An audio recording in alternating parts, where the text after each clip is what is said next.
Барыңарга салам. Атым Пери. Менин гүл саткан магазиним бар. Эң барынан коз жана өзгөчө гүлдөрдү чогултканды жакшы көрөм. Бир күнү магазинге өзгөчө кызыктуу бала кирди. Анана, мага элде жок, өзгөчө гүл бер. Каалаган акчаңды төлөп берем, деди. Гүлдөргө аябай кызыкканымдан макул болдум да бир жума күтө турушун сурандым. Ал да макул болду. Мен шаар сыртына гүл чогултканы жөнөдүм. Бир нече күн бою кызыктуу гүлдөрдү топтодум. Дагы бир нече күн алардан букет жасадым. Жыйынтыгында башкача букет пайда болду. Мындай букетти биринчи жолу жасадым. Бир жумадан кийин баягы бала келди. Ага букетти берсем, ал аябай таң калды. Анын айтуусу боюнча мындай сулуулукту биринчи көрүшү экен. Ал мактаса уялып кеттим. Анан ал өзүн Канат деп тааныштырып, букетти мага белек кылып, мени жолугушууга чакырды. Макул болдум. Анткени ал сылык жана жылдыздуу экен да. Биринчи жолугушуудан кийин анын мыкты бала экенин билдим. Ал дагы гүлдөрдү жакшы көрөт экен. Канат мени атасынын гүлдөр складына алып барганда аябай бактылуу болдум. Анткени ал жакта гүлдүн көп түрлөрү бар экен. Ошол маалда мен аны сүйүп калдым.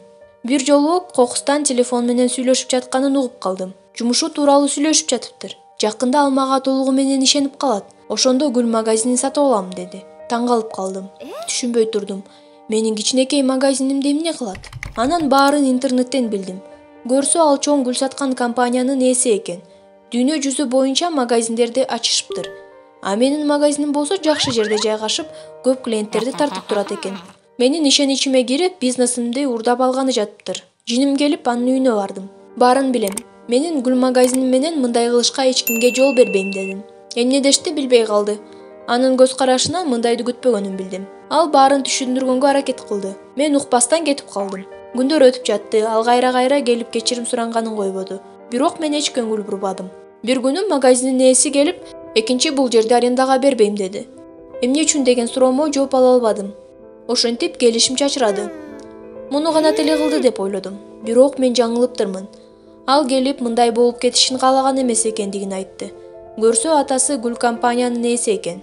Анан менин ишеничиме кирүүсүн талап кылыптыр. Бирок ал мени чындап эле жактырып калыптыр. Мен атама жол бербейм. Сенин магазиниңди кайрып берем, деди.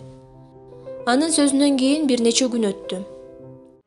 Ал менин үйүмө келип, жаңы келишимди көрсөттү. Эми бул магазин толугу менен меники экендигин айтты.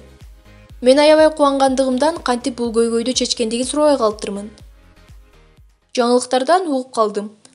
Канат атасынын байлыгынан баш тарткандыгын. Мен үчүн ушундай кадамга баргандыгына ишене албай турдум. Ага чалдым да мен үчүн мындай кылыштын кереги жок болчу, дедим. Анан ал, эгер сен мага жаңы өзгөчө букет жасап көрсөтсөң, бул кылганым үчүн өкүнбөйм, деди. Мына ошентип Канат деген келечектеги күйөөм менен таанышып калдым. Мага окшоп кызыктуу өзгөчө букеттерди чогултканды жакшы көрөт. А силер кандай букеттерди жакшы көрөсүңөр? Каналга жазылгыла жана досторуңар менен бөлүшкүлө. Жаңы бөлүмдөрдү өткөрүп жибербеш үчүн коңгуроону басып койгула.